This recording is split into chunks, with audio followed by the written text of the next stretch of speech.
optimal minimal. At this altitude, I can run flat out for a half mile before my hands start shaking. Can I answer your personal question?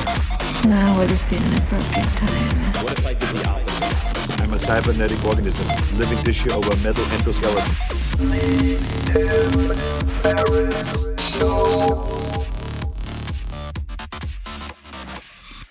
This episode is brought to you by AG1, the daily foundational nutritional supplement that supports whole body health. I do get asked a lot what I would take if I could only take one supplement. And the true answer is invariably AG1. It simply covers a ton of bases. I usually drink it in the mornings and frequently take their travel packs with me on the road. So what is AG1? AG1 is a science-driven formulation of vitamins, probiotics, and whole food sourced nutrients. In a single scoop, AG1 gives you support for the brain, gut, and immune system. So take ownership of your health and try AG1 today. You will get a free 1-year supply of vitamin D and 5 free AG1 travel packs with your first subscription purchase. So learn more, check it out. Go to drinkag1.com/Tim. That's drinkag1, the number 1, drinkag1.com/Tim. Last time, drinkag1.com/Tim. Check it out. Greetings, Earthlings. This is Tim Ferriss, and welcome to another episode of The Tim Ferriss Show, where it is always, or I should say usually, my job to deconstruct world-class performers, to tease out the habits, routines, tools, favorite practices, workouts, books, whatever it might be, that they use that you can test, that you can experiment with in your own life. And this episode is going to be a round 2, highly anticipated, with none other than Jocko Willink. And Jocko did his first interview with me, which was the first interview he ever did, and it took the internet by storm. Jocko Willink, at Jocko Willink on Twitter, jockopodcast.com, is one of the scariest human beings imaginable. Lean 230 pounds, black belt Brazilian Jiu-Jitsu, used to tap out 20 Navy SEALs per workout. He is an intimidating and very intelligent person. I've spent more time with him. And the more time that I spend with him, the more impressive he is to me. He spent 20 years in the U.S. Navy and commanded SEAL Team 3's Task Unit Bruiser, the most highly decorated special operations unit from the Iraq War. Upon returning to the U.S., Jocko served as the officer in charge of training for all West Coast SEAL teams, designing and implementing some of the most challenging and realistic and perhaps psychotic combat training in the world. His words, not mine. After retiring from the Navy, he co-founded Echelon Front, I think I'm getting the pronunciation right, a leadership and management consulting company, and authored the #1 New York Times bestseller, which was introduced in a way on my podcast, Extreme Ownership, which many of you have read. He now discusses war, leadership, business, jiu-jitsu, life, you name it, in his top-rated podcast. Also does some really, really good book reviews or commentary on things that are dark in some cases, like the My Lai Massacre. Jocko Podcast. Check it out. And without further ado, we are going to tackle, or I should say Jocko is going to tackle, your most common, most burning questions, and he doesn't dodge. So I hope you enjoy it as much as I did. Jocko Willink. Hey, thanks, Tim. Thanks for having me on. Appreciate it. And thanks to everybody that submitted questions. I'm going to try and get to as many as I can here. All right. The first one is from a guy by the name of Jeffrey McLeod. And the question is, how do you shut internal doubt down and negative chatter out of your head during critical must-do moments? How do you change emotional negative focus states when something or someone knocks you off focus? First of all, internal doubt is not necessarily a bad thing. And I've said this before about fear of failure. Because internal doubt, that first of all, that's a form of humility. And obviously humility is a good thing. And that internal doubt and that fear of failure is the thing that keeps you up at night preparing. That's the thing that's not going to let you cut corners. It's the thing, it's that little voice that little voice inside your head that's whispering, rehearse again, practice again, do it again, over and over again. And that's the voice that says to do everything you can to be ready. So I'm okay with that. I'm okay with that little internal doubt. But this doesn't mean that you lack confidence. I mean, as a matter of fact, when you prepare correctly, when you have the discipline to prepare correctly, then you will have confidence. And that is definitely a good feeling to have, because all that negative chatter that you're talking about here's the deal with that. Every repetition of practice that you do, every iteration of rehearsal that you complete, every bit of study that you do, and every drill that you do, all that preparation is going to drown out the negative chatter. So you got to prepare. Now, then we get to this piece here. It was, how do you change emotional negative focus states when something or someone knocks you off focus? Well, I think this is where it's important to have that ability to detach. And it isn't like you're going to completely detach and not feel those things at all. Not like you're going to make those emotions disappear. And it's not even like you'd want them to disappear completely, because those things are normal. But what you have to do when you detach is it's going to allow you to see those emotions or that negative focus and see it from a distance, and then understand that they are there, and then make sure that they don't overwhelm you. And so like in your head, you're going to be saying, oh, okay, I see that. That's some nervousness sneaking up on me. Got it. That's a good sign, because that means my mind is focused and I'm in the game. Okay, what's next? Oh, got some negative thoughts? Okay, well, those are normal. And I got to know that things are going to go bad, and that's fine. How bad can they go? What's a worst case scenario? Worst case scenario is not that big of a deal. I know I can handle the worst case scenario if it happens. So what else? What else is in my mind? What else negative thought am I having? What about those things that you can't control? The things that you can't control, and you're worried about those things. Well, you know what? I can't control them. So if I can't control them, why worry about them? Because the energy that you put into worrying about them actually costs you your effectiveness. It's going to cut into the energy you should be putting towards achieving what you're trying to achieve. So focus on the things that you can control and make the things that you can control 100%. And the bottom line with all this, with these negative thoughts, if I give everything I can, if I prepare as hard as I can, if I practice as much as I can, if I do every rehearsal and I do everything I can and I still come up short, good. I'm going to learn from it. I'm going to get better. So that's what I'm going to do with internal doubt. I'm okay with it. Negative chatter, I'm going to utilize it. And I'm just going to detach a little bit to make sure I don't get drowned out in these emotional situations. So just get your head in the game and get after it. Done. Okay. Next question. Next question comes from Will Gendron. And he says, how does his love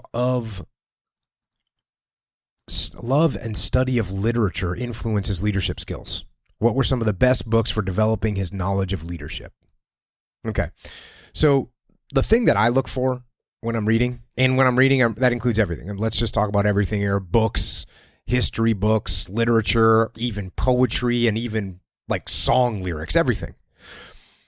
I'm trying to learn about human nature. That's what I'm looking for. And of course, since combat is like life amplified, and intensified, which is something we say all the time. A lot of times the books that are about war give some of the best insight into human nature. You know, you're talking about the stress and the fear and the courage and the breaking points and the darkness of humanity, and also the beauty of humanity. And all those can be seen in their most extreme and their most obvious form in war. And so a lot of books that I do read are about war, and I have a ton of them. And again, they're not so much leadership books by definition. As a matter of fact, I don't even know if I have any quote unquote leadership books. But I got a ton of books that have taught me a ton about leadership. And first and foremost, and I said this when I was on Tim's podcast for the first time, About Face by Colonel David Hackworth. It's the only book I've ever actually given to anyone. And it's a big book. And people that have bought it, people on Twitter that have gone out and bought that book, it's a 700-page book. It is a big book. It spans from the tail end of World War II through Korea, Vietnam, and a little bit of post-Vietnam. And it's a big book. It's a career military guy. And Colonel Hackworth was just an incredible leader. And you don't just get from the book. When you learn about Hackworth, if you start digging in and hearing what other people's opinions are, people loved him, especially the people that worked for him loved him. Now, obviously, he had some trouble up the chain of command at certain points, but that's part of being a dynamic leader, I guess. And he held his ground on some stuff. So that book is just incredible book. And it's got lessons learned on every page. And, you know, I cover most of the books that I've read that have had a huge impact on me. I'm covering them on my podcast. So books like With the Old Breed by Eugene Sledge, and Beyond Band of Brothers by Dick Winters. I Remember the Last War by a guy named Bob Hoffman. Another book by Hackworth called Steal My Soldier's Heart. Book called Platoon Leader by Jim McDonough. And another good Vietnam one, The Killing Zone by Frederick Downs. And those books, I mean, you could just go on. And again, it's not always clear that, oh, here's the leadership principle. Here's what you should be doing.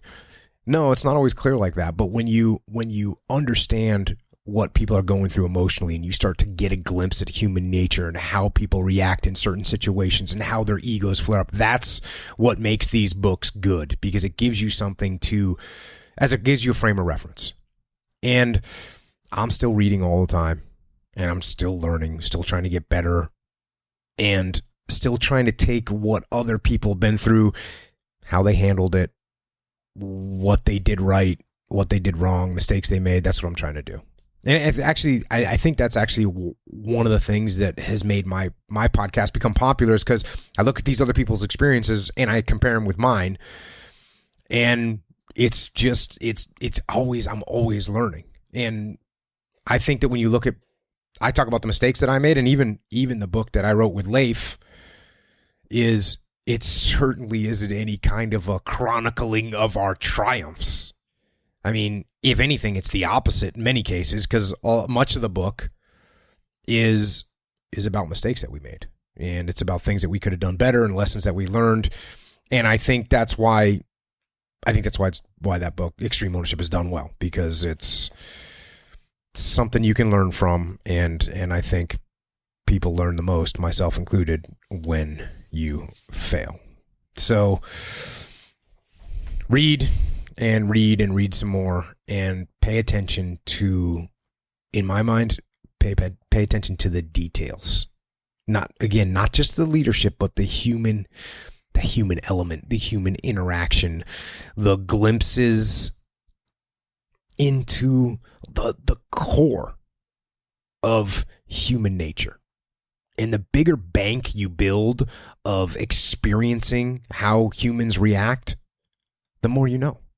And then you take that and you overlay the experiences you read about over what's happening in your world. And that's, I think, a key point is to actually think about how what you're reading applies to what's happening in your world. And then you start to pay attention to human nature in your world and see that there's some underlying force that makes people do what they do. And the better you can understand that force of human nature, the better off you're going to be and the better job you're going to do as a leader. So keep reading. Next up, I got a guy here named Kip McAnooney. What would his advice be to young men and women who are no longer in the military but are still looking to contribute? Also, has he considered running for any public office position?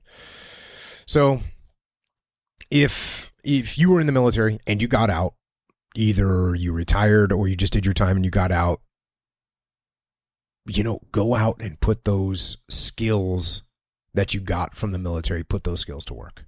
The discipline, the work ethic, the leadership, the ability to detach, the ability to instruct. And there are industries, I'm telling you, I work with businesses all the time now, and there are industries that need you. In fact, I will tell you that most industries need people like you, people like veterans. And so find an industry that you're interested in and go get busy and go get after it and make that your next mission. And if there's no industries that interest you, which is kind of hard to believe that you would have no interest, but if you don't, or if you're looking for something maybe that has more kind of internal meaning, then go out and find a really good nonprofit organization that needs help. Because again, they need the same thing. They need people, they need leaders. They need people that are disciplined. They need people that can solve problems. They need people with the skills that you have, the skills that you learned in the military.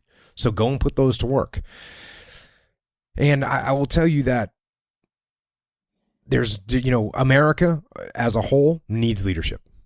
And so there's no reason that veterans, like I said, who have a lot of those skills from being in the military and from being deployed overseas, there's no reason that veterans shouldn't make up a big portion of leaders in the civilian sector.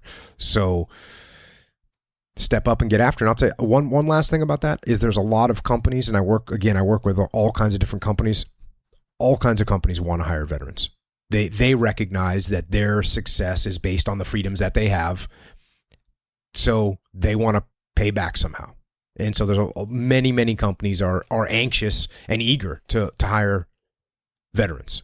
So get out there, find what you're interested in, and make it happen. Now, the other part of this question, as far as running for political office, and I say this all the time, this is kind of a canned answer. I don't think I have the stomach for it. The corruption and the sliminess of the whole thing, not to mention just the complete loss of privacy and the scheduling and the whole meeting of people that I don't like and having to be civil to them, the whole thing. It's like I said, I don't think I have the stomach for it. And I mean, I guess that perhaps at some point that feeling could be overridden if things got bad enough. I would definitely have a sense of duty, and I'm a very patriotic person. And if the nation truly needed me, then of course I would serve. But until that time, I'm going to go ahead and just steer clear of any political endeavors. Okay, the next question is from Adrian Marquez, and it says, any considerations regarding being a pawn of the, and he says industrial military conflicts, and maybe he means military industrial complex. I'm not sure, but we'll go with it. So again, any considerations regarding being a pawn of the industrial military conflicts to serve the economic interests of U.S. corporations? Would he do it all over again? The next part of the question is, what's next? Make up another excuse, invade an African nation for resources. So, of course, when you are serving in the U.S. military, you are serving, at least you should be serving, the interests of the United States of America. Absolutely. And embedded in those interests, there are absolutely the economic interests of American corporations. And obviously, the economic power of the United States is a key component of America's power and influence in the world. And so, yeah, when you are a military member, you could be considered a pawn in the military machine. But the fact of the matter is, I'm actually honored to have served as a so-called pawn in that system. And I will tell you this, and I've said this before, America is far from perfect. And we have committed some horrors in our history. And even today, we make mistakes in the world. But when you travel the world and you see how much of the rest of the world lives, how much they live in disarray, and you see the oppression, and you see the poverty, and you see the corruption, and you see the abject violations of basic human rights, then you realize how blessed or lucky or maybe even spoiled we are to live in America. And just to start, let's start with potable tap water, drinking water. We just, in America, we just have that here. We have it everywhere. Any home, any apartment, even the prisons. You turn on the tap and you get good, clean, disease-free drinking water. And that is not the norm in the rest of the world. And on top of that, we have power. Got electricity going into just about every home. That means just about every home has heat in the wintertime, and they have air conditioning in the summertime. And let's just take it a little bit further. What about the access to the internet?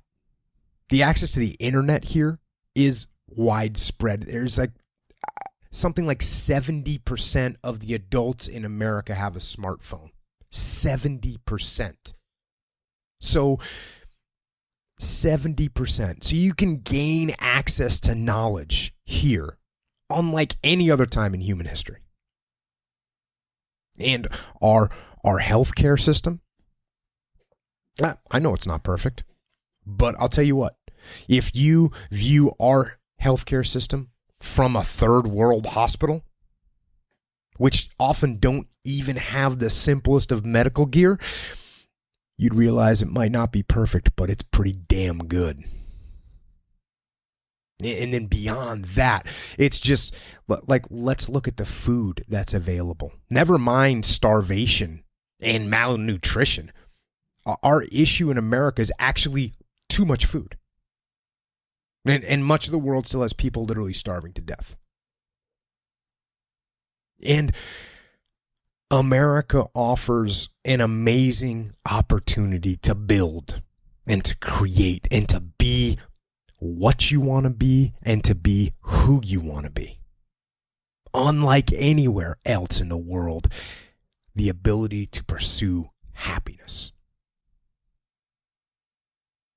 Happiness.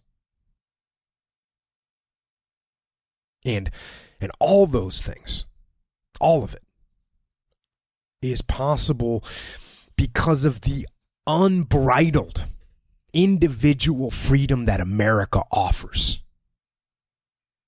And you know what else It's also possible because of industry, because of the incredible corporations and businesses and individuals, because of people that took advantage of that freedom and worked their asses off to build this nation. So, to have been a pawn in that, to have done my small share of work to allow this beacon of light and of hope and of freedom to continue, I'm honored that I had the chance. And would I do it all again? You're damn right I would, without question. And then there's another piece to this question from Mr. Marquez. It says, what's next? Make up another excuse, invade an African country or an African nation for resources. Well, luckily, we have plenty of resources in our own nation, and luckily for the rest of the world, we have used those resources over and over and over again, not to take, but to give. To give freedom to the slaves in our own country, to defeat and destroy the brutal Nazi regime in Germany and free the people of France and much of Europe. We used our resources to defeat Imperial Japan, who was rampaging through Asia, invading and enslaving people with no sign of stopping. We used our resources to try and stop the spread of communism in Asia. And remember that when I'm talking about resources, I'm not just talking about oil and steel and wood. I'm talking about blood. I'm talking about hundreds and hundreds and hundreds of thousands of American men and women that gave their lives in the cause of freedom. And what resources did we take when we paid with our blood? We took nothing. We took no resources from the Germans. We helped them rebuild into an economic superpower. We took no resources from the Japanese. We helped them rebuild into an economic superpower. The Japanese and the Germans both have some of the highest standards of living in the world. We took nothing from Korea or Vietnam. And we took nothing from Afghanistan and even Iraq. We took nothing. And we only gave. And we continue to give. In 2014, the U.S. government gave $43 billion in foreign aid.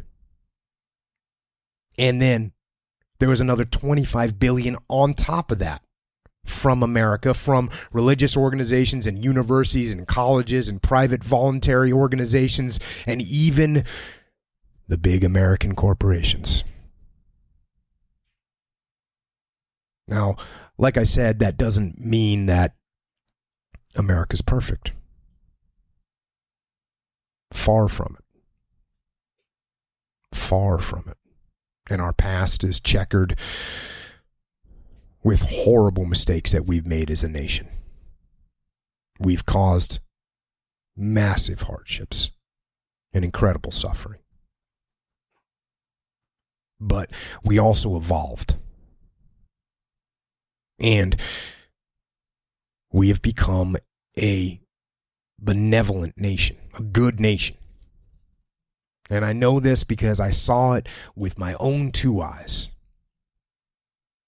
I saw the people of Iraq who wanted freedom from the tyranny of Saddam Hussein, who then wanted protection from the violent terrorist extremists, who cheered us in the streets when we killed insurgents, and who wept when we left them.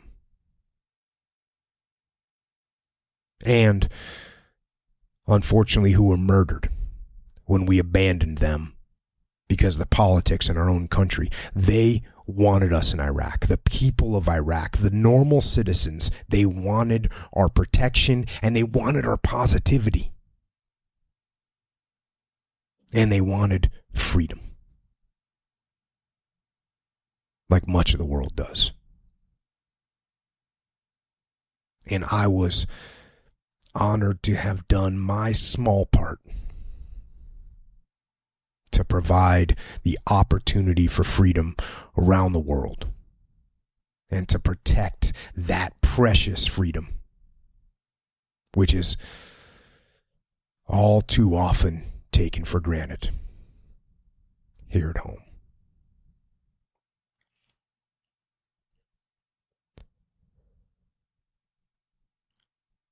Now, the next question. The next question is from someone named Don Ryan. And he says, what's the hardest thing you've ever gone through, and what do you foresee as the toughest thing on the horizon you'll endure?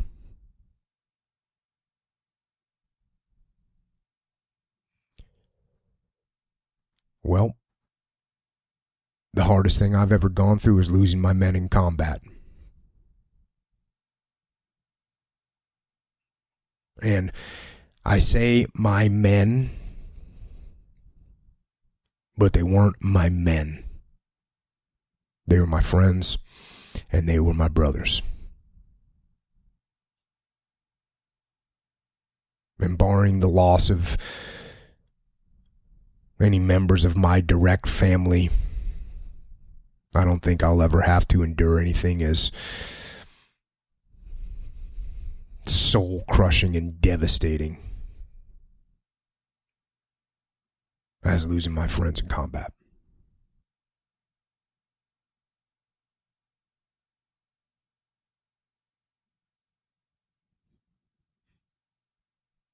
Next question. This is from Nathan Lowe. What advice would you give an active duty Navy SEAL or other military personnel following the election if Hillary is elected or if Trump is elected? Well, the fact of the matter is either Hillary or Trump will be elected. And the SEALs, just like the rest of the military, will do what the military always does and what they are sworn to do. And if you don't know what that is, I wrote down here the oath of enlistment, and I'll read it to you so you know what it says. It says, I do solemnly swear that I will support and defend the Constitution of the United States against all enemies, foreign and domestic, that I will bear true faith and allegiance to the same, and that I will obey the orders of the President of the United States and the orders of the officers appointed over me according to the regulations and the Uniform Code of Military Justice, so help me God. So that's the oath that you swear to when you join the military. You're going to obey those orders. Now, there is a little bit of a caveat. And that is in the Uniform Code of Military Justice, Article 92, because it gets a little bit more specific. The article is entitled Failure to Obey Order or Regulation. Any person subject to this chapter who, number one, violates or fails to obey any lawful general order or regulation.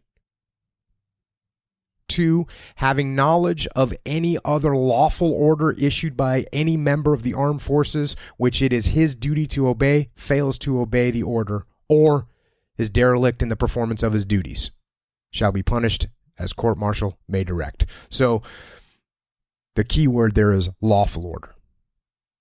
And they made this perfectly clear during the Nuremberg trials, when the Nazi war criminals claimed that they were just following orders. Well, in America, that doesn't cut it. They have to be lawful orders. So, regardless if Hillary Clinton, Donald Trump, Obama, Bush, Nixon, JFK, or Reagan, it doesn't matter. The military will carry out the lawful orders of the president, and that's that.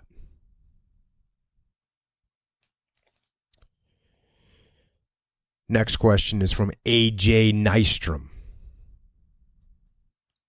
He says, Jocko, in your book, you speak about leadership down and up the chain of command. What, in your opinion and experience, is the most effective way to get leadership up the chain to wake up and break the cycle of rubber stamping ineffective practices, especially in law enforcement? So, this is a big question. And I'll tell you, first things first, the first thing you have to do is be awesome. That's what you got to do, seriously. You got to be the best police officer you can be. And this goes for any job. You got to build the best possible reputation. And that means you got to follow the rules. Even the stupid, inconsequential rules, all of them. Become the front runner, the top dog. Now, that doesn't mean you become the loudmouth or the attention grabber, but you become the best legit police officer you can possibly be.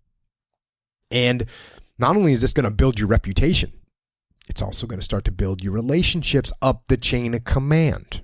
And that's what you're trying to do. You're trying to build some relationships here. And the reason for that is you need to build up the capital, the leadership capital, the respect capital, so that you can ask some legitimate questions. And when the time comes, you go and you ask those questions.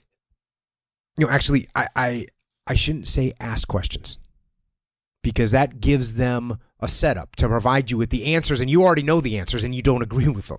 So instead of asking questions, you take the reputation that you built as a badass and you raise points. And when you raise points, you have solutions.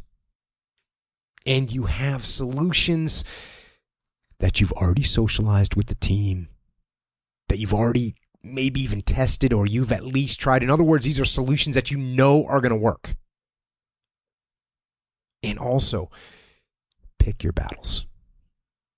Pick your battles. You're going to have to eat some stupid stuff. You're going to do some lame things, but you got to pick your battles. You're not going to be able to change everything, so you got to pick the most impactful issues to deal with. And the other ones, just you support those and you follow those like a good soldier, because that gives you more capital when you do raise issues. And here's the other piece. When you raise issues up the chain of command, and this is a piece that people mess this up all the time. When you raise these points up the chain of command, and when you give the solutions, you have to do it from a point of humility. You can't be looking for the credit. You can't be looking for the attaboy. You got to come across, and you've got to not just come across, you've got to actually be the humble person putting forth some suggestions on how to do things better. And I'll tell you, the absolute black belt move is when you get them to think that it's their idea and that they came up with it and that they've made up that solution. That's the ultimate black belt move. That's what you're looking to achieve. And that is how you win. And that is what I did with my career. I worked as hard as I could. I followed everything they told me, but when something stood out, I was able to attack it, address it, and get the problem solved or changed because I had built up that capital. So build your reputation, build your relationships, build and vet your idea and your solution, and then present it with humility. Next question is from a guy named Jonathan Mule. How would his lifestyle of extreme discipline translate to someone living a seemingly unrelated life? Artists, writers, etc., who might find more productivity in pockets of leisure or late at night. Now, I would argue that in these creative pursuits, you actually require even more discipline. And I would venture to guess that the biggest reason that creative types, people in creative industries, the reason that they don't produce isn't because they don't have vision, and it's not because they don't have talent. I can just about guarantee that in most cases, it's a lack of discipline. I'm always saying about working out, I'm always saying that the weights in the gym aren't going to lift themselves. You got to go lift them. Well, it's the same thing with a book. That book isn't going to write itself. You got to write it. And the painting isn't going to paint itself. You got to paint it. And if you don't feel like writing or drawing or painting or composing, that doesn't matter. You do it anyways. You grit down and you force the words onto the paper, or you force the brush onto the paper, or you force the notes out of the instrument. That's what you have to do. You have to make it happen. You have to force yourself to do it. And it's not always going to be good. And you might go back, you might write 1,000 words, and you might delete 950 of them. But you got 50 words that you didn't have before, 50 words that you've created that are solid, 50 words closer to reaching your goal. Now, as far as the time of day goes, to me, it doesn't matter. If you have some kind of time of day where things seem to flow better or whatever, great. Take advantage of it. I think people think because I wake up early, which I do, that I believe that everyone must do that. But honestly, that's not true. It's the principle. It's about the principle, not about the specific time. And I got to throw a big but on that.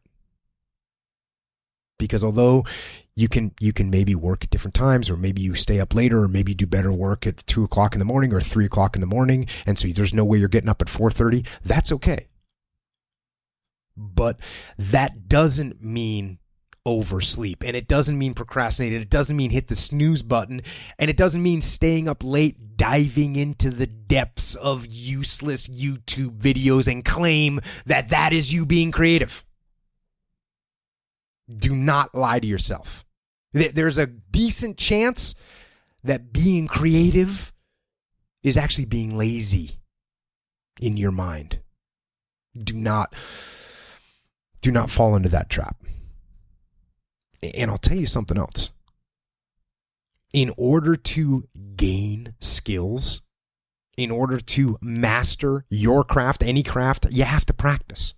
You have to practice and practice and practice over and over and over again and again. And that requires discipline. That requires discipline. And that is another example of how discipline will equal freedom. The more you practice your craft, the better you get at it, the more freedom you have to create. So build the structure and follow it. Put the discipline into your life. And the discipline, it will increase your skills and it will increase your productivity. And the discipline it'll set you free. Now, going on to the next question here.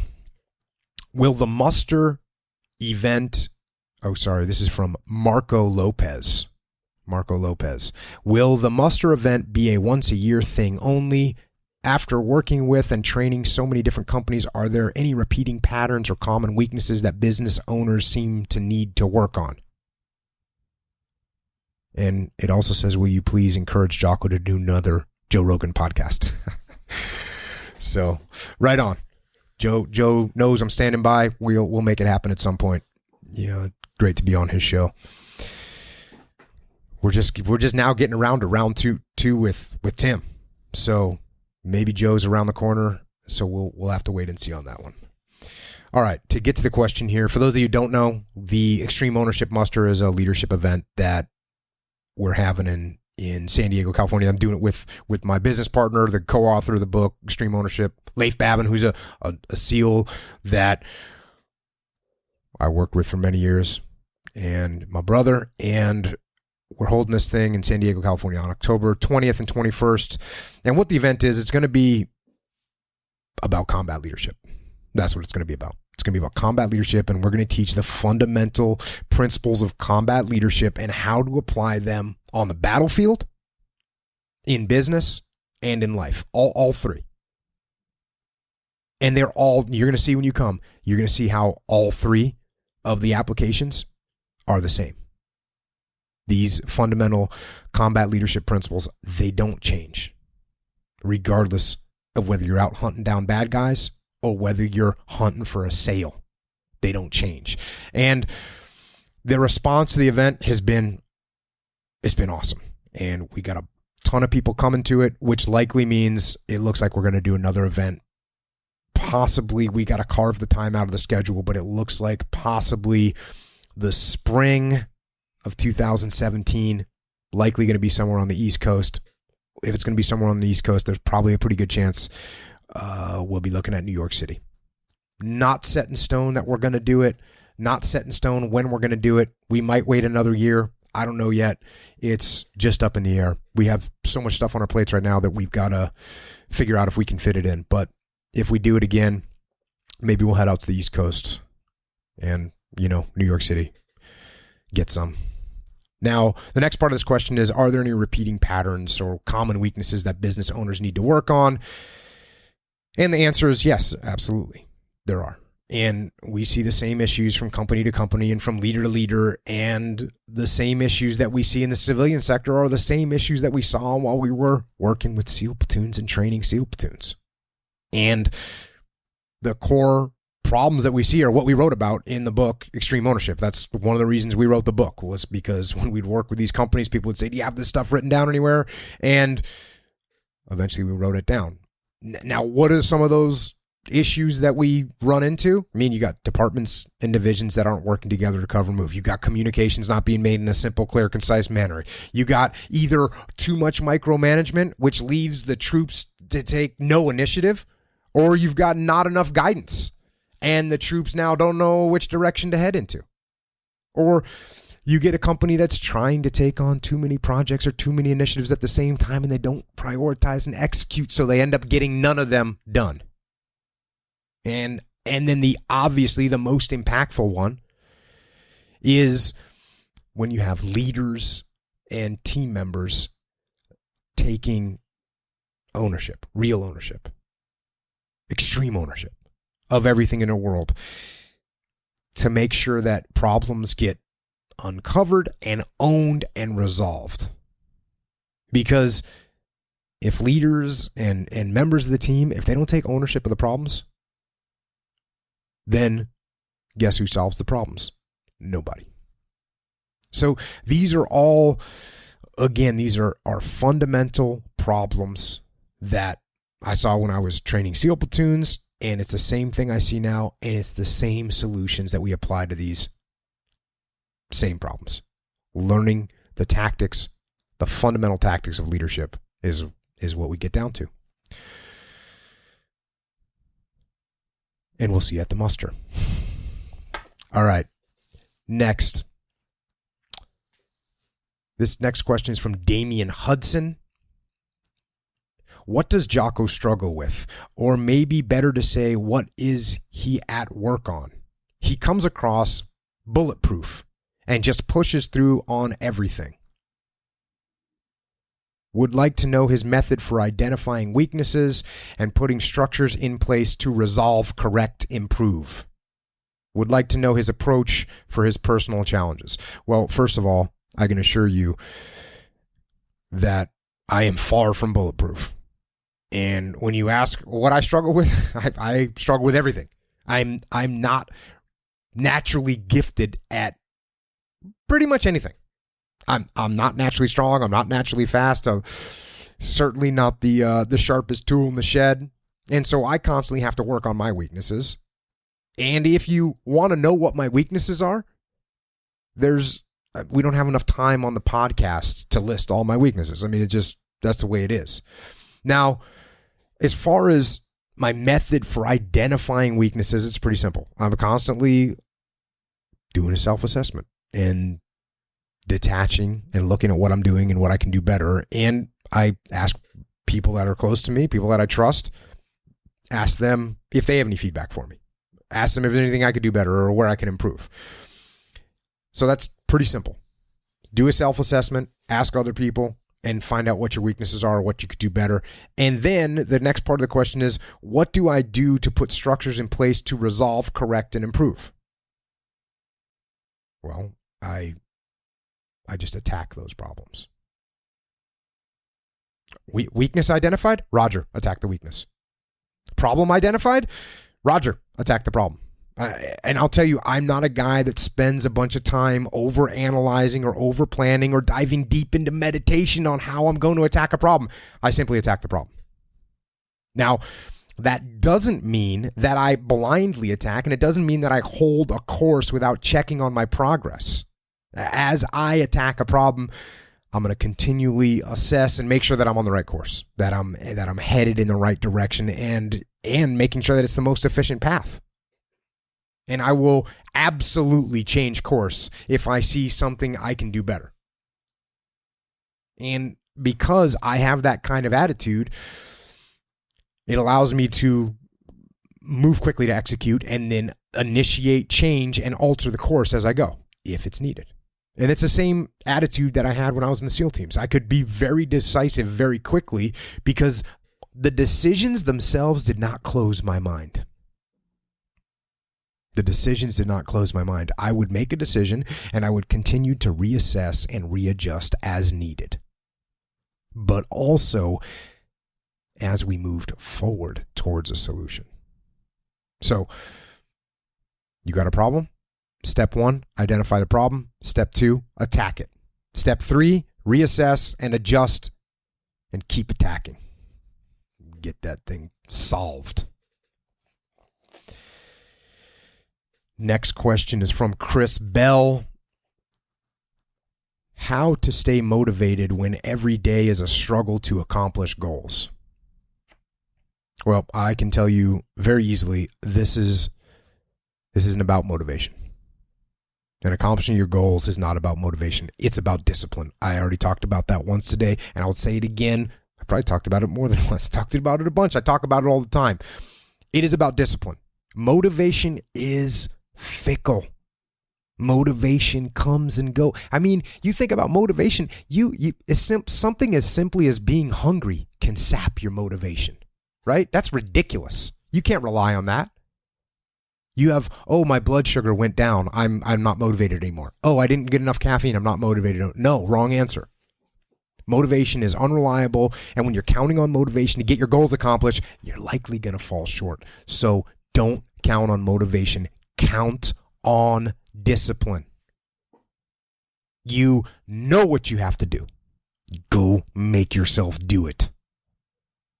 Make yourself do it. Everybody wants some kind of magic pill or some life hack or something that eliminates the need to do the work. Well, I will tell you what, you need to do the work.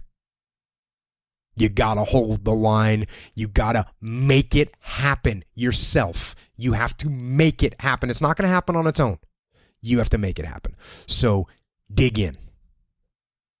Find the discipline, be the discipline, and accomplish the goals, period. That's it.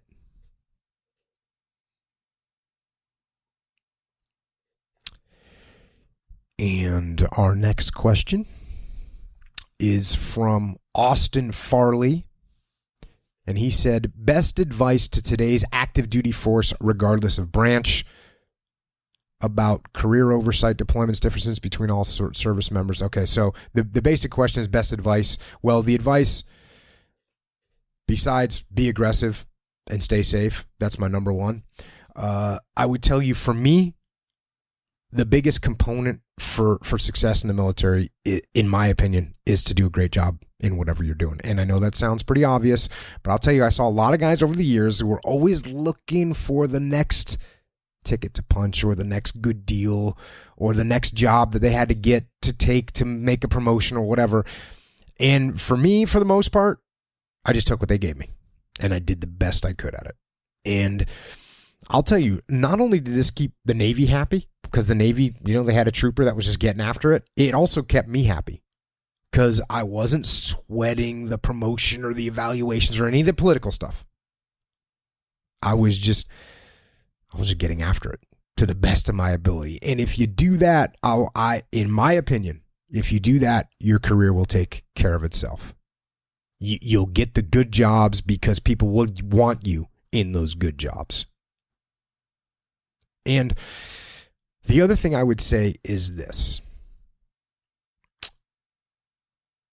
A big piece of being in the military is a gut check. It's hard work. It's either too hot or too cold. It's not enough food. It's not enough sleep. It's not enough water. It's hurry up and wait. It's plan for months to do nothing and then don't plan at all to do something for months. And on top of all that, you throw the politics and the egos and the bureaucracy. And when you mix all that together, it can be pretty miserable. But I will tell you this. All that misery, relish it. Relish every moment of it, because those hard things, those rough things, those are a part of the experience of the military, and it's experiences like that, I promise you will, for some twisted reason, you will miss them when you leave. So don't hate them. Don't avoid them. Dive into them and kick them in the ass with a smile on your face. Because another thing is that smile is contagious. And you'll elevate the morale of your whole unit when you wear that smile. So have fun and kick ass at what you're doing. And for those of you out there on the front lines, like I said, be aggressive. The best way to mitigate risk on the battlefield is to be aggressive. Do not be reactive. Step up and get after it. And by the way, to all you active duty folks, thank you for what you're doing. And for the vets that are listening, thank you for what you did. Next up, I got a question from Paul Wetkick. And it says, unfortunately, this is to Tim, I guess. Unfortunately, you, Rogan, and Harris all pussyfooted around him. I realize he's probably an intimidating presence, but ask him how he feels about killing people, especially possibly innocents. And don't let him use the doing my job, bad guys, collateral damage narratives. Ask him how he feels about it. He's intelligent enough to cope with being pressed for an authentic answer. So Paul wants to know about killing people and possibly killing innocent people, and how I feel about that. So first of all, the nature of war is death. The nature of war is killing. That is what war is. And of course, there's all kinds of other components to war. There's economic and cultural and diplomatic and strategic. But at its fundamental core, war is about death and war is about killing. And in the question here, I'm told I'm not allowed to use the narrative of doing my job, but there's a reason why that narrative exists. Because death and killing actually is the job of a soldier. And we train for that job. And when the time comes, we do our job and we are good with it. Now, part of that comes from the training. And part of that also comes from the dehumanization of the enemy. Yes, that is a true statement. the enemy becomes dehumanized to the soldier. That's one of the reasons why soldiers are generally okay with it. And in the past, the military had to help that process along. They had to help the soldier dehumanize the enemy. And it still does do that to some extent. But I think in the wars that we are in now, we don't need any help dehumanizing the enemy. The enemy dehumanizes himself. You see, we in the military, we witness what they do. We see what they do. We see the results of the torture and the rape and the murder. We see families beheaded. We see people skinned alive. We see young people, kids, forced to carry out suicide bombings.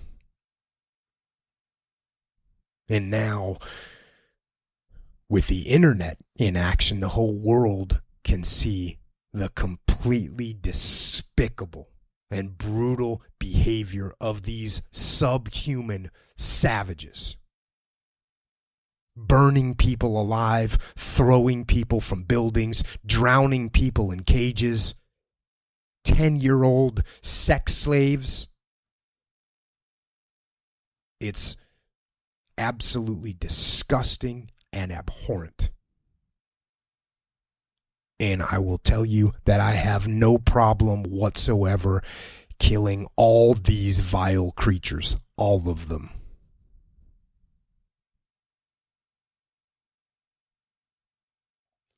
Now, you also ask about killing innocents, killing innocent people. And as I already stated, the nature of war is death. And in war, innocent people sometimes are killed. And you want to know how I feel about it? Well, it is horrible. It is horrible. It is awful when it does occur. And yes, it does occur. And let me tell you that America goes through great lengths, extreme lengths, and in doing so incurs incredible risk to prevent killing innocent people on the battlefield. When I fought with the 1-1 AD in the Battle of Ramadi in 2006, the entire strategy was developed to minimize not only the killing of innocent people, but also to minimize the amount of infrastructure that was destroyed. So the buildings and the power and the water, all that. And again, American troops took incredible risks to mitigate the risks to civilians. But war is messy. War is confusing. War is imperfect. War is hell. And despite all the efforts that we make, despite all the good intentions and the precautions and the planning, sometimes innocent people are killed, and it's horrible. And it's horrible for the family of the slain, and it's horrible for the military man that pulled the trigger or dropped the bomb or threw the grenade. It's horrible for the mission. Because in places like Iraq and Afghanistan, we are there to protect the local populace, so it takes us backwards strategically as we try to win the hearts and minds of the people. But you know what? It doesn't defeat us. It doesn't beat us, and it doesn't even turn the local populace against us. And I'm speaking now from my experience in the Battle of Ramadi, and let it be perfectly clear that the local population in Ramadi absolutely wanted us there.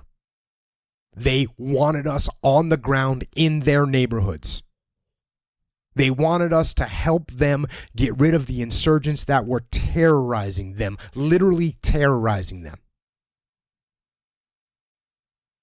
And when innocent people were killed for whatever reason, we apologized.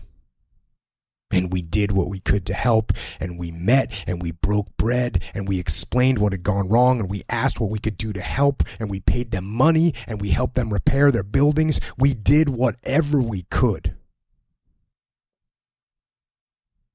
And I will tell you, and this never gets represented in the press, but most of the time, the local populace, they understood. They understood it was a war. They understood it was a war against evil, and they understood that that meant violence. And they understood that in our efforts to help them get rid of the cancer that ravaged their city,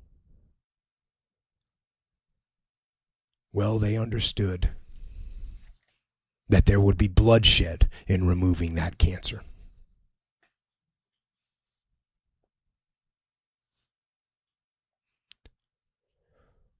War is hell. It is best to be avoided at all costs so that innocent lives are not lost. But sometimes war cannot be avoided, and sometimes war should not be avoided. Sometimes, in order to protect the innocents, war is the only choice. And I am thankful that there are men and women in the military that have the courage and the strength and the moral fortitude to stand up and face evil, and to also withstand the awful burden of killing and of death. Now, I think this is the last question here. This question came from Andy Vasley. It says, what are the biggest lessons learned from jiu-jitsu that transcend the art of fighting itself and can be applied to being an effective leader? So, I'm a practitioner of jiu-jitsu, and it's a pretty incredible thing to train. And for those of you that train jiu-jitsu, you know what I'm talking about. For those of you that don't train jiu-jitsu, go train jiu-jitsu. Because there's so much to be learned from jiu-jitsu about leadership and about life. I mean, for instance, I talked about discipline a lot today. In jiu-jitsu, you're going to learn about discipline because it takes discipline to get on the mat day after day, week after week, month after month, year after year. And you won't always feel like training. As fun as jiu-jitsu is, there's going to be days you don't feel like training, but you have to find the discipline and you have to do it. So you're going to learn about discipline in jiu-jitsu. You're also going to learn about humility. Because in jiu-jitsu, you will get humbled. You will get beat by people that are smaller than you and weaker than you, and they will smash you. They will literally submit you. And that is humbling, and there is no escaping it. And those are very important. Because, like I said, I've said this before, is that those are lessons that some traditional martial arts would try and teach you almost as theoretical lessons, like you must be disciplined. They'll tell you that in theory. But in jiu-jitsu, like I said, without discipline, there's no progress. And in a traditional martial art, they'll say, you must be humble. Like I said, in jiu-jitsu, you actually get humbled. So jiu-jitsu teaches you a lot about life. And that's one of the things that makes it so powerful, and it as back to the question was, what does it teach you about leadership? It absolutely teaches you some key things about leadership. And I'll give you a couple of the most important elements. First of all, detachment. And I've mentioned this word a couple times today. In jiu-jitsu, I'll tell you right now, if you let yourself start to get frustrated, or you let yourself start to get angry or just emotional in general, you will start to make bad decisions. And when you start to make bad decisions, that is the beginning of the end.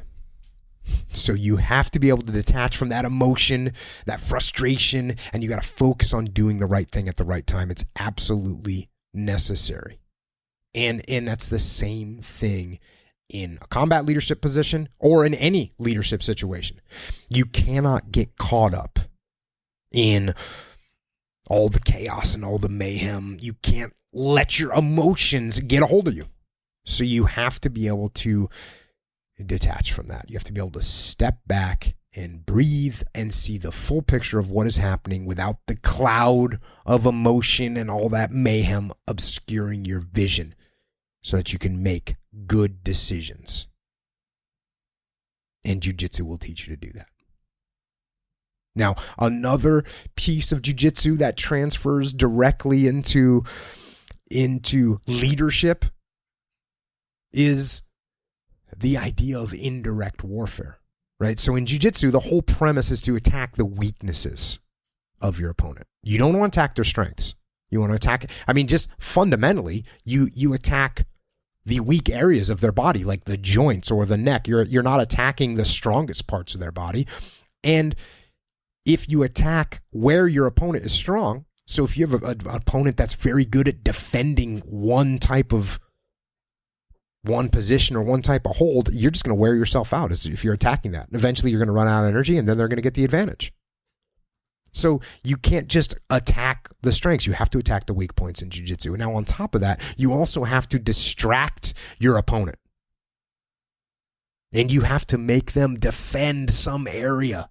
So you might maybe attack one area so that they put their defenses there, but it's just a feint. Because what you're really going to do is you're going to go and attack an area where they're not defending. You're going to attack their weak areas. And it's the same thing with leadership. And the clearest example of where this is directly seen in leadership is when you're dealing with people's egos. So you take a person that has a big, strong ego. You don't attack that ego head on. That will just make that person get ultra defensive. Right? If you attack their ego, they're going to get defensive immediately. Now you've built up. Now you're going to have an even harder fight. So what you do is you bypass their ego. Maybe you even massage their ego a little bit so that they let down their guard. So that they let you into their head a little bit, and then tactically and quietly you sneak in and you plant the seeds of what you're trying to get them to do, of where you're trying to lead them. And soon enough, without seeing it, those seeds are going to grow, and your idea and your plan and your leadership comes to fruition. And that is indirect warfare. And it's the same thing in jiu-jitsu, it's the same thing in business, and it's actually the same thing on the battlefield as well. We don't attack enemy strengths unless it cannot be avoided. So take up that jiu-jitsu, start training, and apply those lessons across the board in your life. And I think that's it for questions for now. Thanks to everybody for listening, and thanks, of course, to Mr. Tim Ferriss for having me on. Tim has been, for those of you who don't know, he's been a huge supporter since I met him, and I really appreciate, Tim, everything you've done for me, and everything that's kind of stemmed from that has been awesome. The interaction from everybody through social media and Twitter and Facebook and all that, and everyone that's listening and giving me feedback on the podcast that I have and the book that I wrote with my buddy Leif. And it's just awesome to connect with so many people. And it's awesome to know that there's so many people that are in the game. So many people that want to get after it, just like me, looking to get better, looking to do better, looking to be better. So thanks to everybody for everything. And like I said, especially thanks to Tim for kicking this whole thing off. So until next time, this is Jocko. Out. Hey guys, this is Tim again. Just a few more things before you take off. Number one, this is 5 Bullet Friday. Do you want to get a short email from me? Would you enjoy getting a short email from me every Friday that provides a little morsel of fun before the weekend? And 5 Bullet Friday is a very short email where I share the coolest things I've found or that I've been pondering over the week. That could include favorite new albums that I've discovered. It could include gizmos and gadgets and all sorts of weird shit that I've somehow dug up in the world of the esoteric as I do. It could include favorite articles that I've read and that I've shared with my close friends, for instance. And it's very short. It's just a little tiny bite of goodness before you head off for the weekend. So if you want to receive that, check it out. Just go to 4hourworkweek.com. That's 4hourworkweek.com, all spelled out, and just drop in your email and you will get the very next one. And if you sign up, I hope you enjoy it. This episode is brought to you by Wealthfront, and this is a very unique sponsor. Wealthfront is a massively disruptive, in a good way, set it and forget it investing service led by technologists from places like Apple and world-famous investors. It has exploded in popularity in the last 2 years, and they now have more than $2.5 billion under management. In fact, some of my very good friends, investors in Silicon Valley, have millions of their own money in Wealthfront. So the question is why? Why is it so popular? Why is it unique? Because you can get services previously reserved for the ultra-wealthy, but only pay pennies on the dollar for them. And this is because they use smarter software instead of retail locations, bloated sales teams, etc. And I'll come back to that in a second. I suggest you check out wealthfront.com/Tim. Take the risk assessment quiz, which only takes 2 to 5 minutes, and they'll show you for free exactly the portfolio they'd put you in. And if you just want to take their advice, run with it, do it yourself, you can do that. Or, as I would, you can set it and forget it. And here's why. The value of Wealthfront is in the automation of habits and strategies that investors should be using on a regular basis, but normally aren't. Great investing is a marathon, not a sprint, and little things that you may or may not be familiar with, like automatic tax loss harvesting, rebalancing your portfolio across more than 10 asset classes, and dividend reinvestment add up to very large amounts of money over longer periods of time. Wealthfront, as I mentioned, since it's using software instead of retail locations, etc., can offer all of this at low costs that were previously completely impossible. Right off the bat, you never pay commissions or account fees. For everything, they charge 0.25% per year on assets above the first 15,000, which is managed for free if you use my link, wealthfront.com/Tim. That is less than $5 a month to invest a $30,000 account, for instance. Now, normally when I have a sponsor on this show, it's because I use them and recommend them. In this case, it's a little different. I don't use Wealthfront yet because I'm not allowed to. Here's the deal. They wanted to sponsor this podcast, but because of SEC regulations, companies that invest your money are not allowed to use client testimonials. So I couldn't be a user and have them on the podcast. But I've been so impressed by Wealthfront that I've invested a significant amount of my own money, at least for me, in the team and the company itself. So I am an investor and hope to soon use it as a client. Now back to the recommendation. As a Tim Ferriss Show listener, you'll get $15,000 managed for free if you decide to open an account, but just start with seeing the portfolio that they would suggest for you. Take 2 minutes, fill out their questionnaire at wealthfront.com/Tim. It's fast, it's free. There's no downside that I can think of. This episode is brought to you by Headspace. More than 80% of the people I have interviewed, world-class performers across the military, entertainment, sports, and beyond, all have some type of meditative practice. I tried for years and years and failed miserably. The key is making it simple, and you can dramatically improve your life in just 10 minutes a day, and technology can help you. This change comes through guided meditation, and Headspace is by far the most popular app for this purpose. More than 4 million users. It's meditation made simple. So what I recommend is that you take this practice, meditation, which is rooted in thousands of years of tradition, supported by thousands of scientific studies, and try it. For 10 minutes a day, for 10 days. That's all you need to do. You could also check out the founder, Andy Puddicombe's TED Talk, which has more than 5.5 million views. His last name is Puddicombe, if you want to look that up. But otherwise, download the free Headspace app. I have it on my phone, and begin their Take 10 program for 10 days of guided meditation, completely free, 10 minutes a day. That's all it takes. You should give it a shot. Headspace.com/Tim. Just go to headspace.com/Tim.